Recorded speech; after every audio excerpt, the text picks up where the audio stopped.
নমস্কার, আমি তনুশ্রী রান্নাঘরে আপনাদের স্বাগত জানাই। সম্প্রতি আমি এক রেস্তোরাঁয় খেয়েছিলাম। সেখানে ফিশ ফ্রাই ট্রাই করেছিলাম। দুর্ধর্ষ তার স্বাদ ছিল। সেই ফিশ ফ্রাই আজকে বানাবো। আমার আজকের রেসিপি ফিশ ফ্রাই। আমি এখানে 10 পিসের মতন ভেটকি মাছের ফিলে নিয়ে নিয়েছি। তাতে পাতিলেবুর রস আর নুন দিয়ে ভালো করে মেখে নেব। আর দেব গোলমরিচ। আমার আজকের রেসিপি যদি আপনারা স্টেপ বাই স্টেপ ফলো করেন তাহলে অথেন্টিক স্বাদ পাবেন।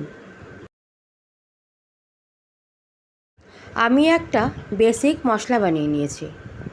একটা মিক্সিং জারে কাঁচা লঙ্কা, আদা, রসুন আর দেব ধনেপাতা দিয়ে একটা স্মুথ পেস্ট বানিয়ে নেব।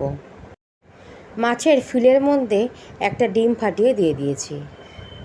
ডিমটাও ভালো করে মেখে রেখে দেবো।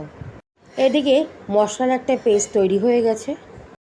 এই পেস্ট ফিলের মধ্যে ভালো করে মাখিয়ে আমি 1 থেকে 1.5 ঘন্টা ফ্রিজে রেস্টে রেখে দেবো। বন্ধুরা, আমার চ্যানেলে যদি কোনো নতুন বন্ধু হন তাহলে অবশ্যই চ্যানেলটাকে সাবস্ক্রাইব করবেন আর পাশে থাকা বেল আইকনটা প্রেস করে দেবেন। আমি 1 ঘন্টা পর ফিরে এলাম। এবার মাছের ফিলেগুলোকে এক এক করে নেব।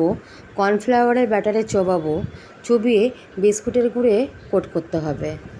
এই একই প্রসেসে আমি প্রত্যেকটা ফিলে রেডি করে নেব। বন্ধুরা, আজকের রান্না যদি আপনাদের ভালো লাগে একটা লাইক করবেন আর কমেন্ট করবেন। আর বাড়িতে অবশ্যই একবার বানাবেন। বাড়িতে বানালে দোকান থেকে কিনে খাওয়ার আর মন করবে না। বাড়ির কাছের মানুষরাও খুব এনজয় করবে। কথা বলতে বলতে প্রত্যেকটা ফিলে তৈরি হয়ে গেছে। এই ফিলেগুলি আপনারা 5 থেকে 7 দিন ফ্রিজে স্টোর করতে পারেন। আমি এখান থেকে 2-3টে ফিলে ভেজে আপনাদের সাথে শেয়ার করব। তার জন্য কড়াইতে পরিমাণে তেল দিয়ে নিয়েছি। আপনারা চাইলে সর্ষের তেল বা রিফাইন তেল 2 রকম তেলেই ভাজতে পারেন। ফ্রাইগুলোকে বেশ উল্টিয়ে পাল্টিয়ে কড়া করে ভেজে নেব। এরকম ফ্রাই একবার ঘরে বানিয়ে নিলে আর দোকান থেকে কেনার মন চাইবে না। আমার আজকের রেসিপি ফিশ ফ্রাই তৈরি হয়ে গেছে।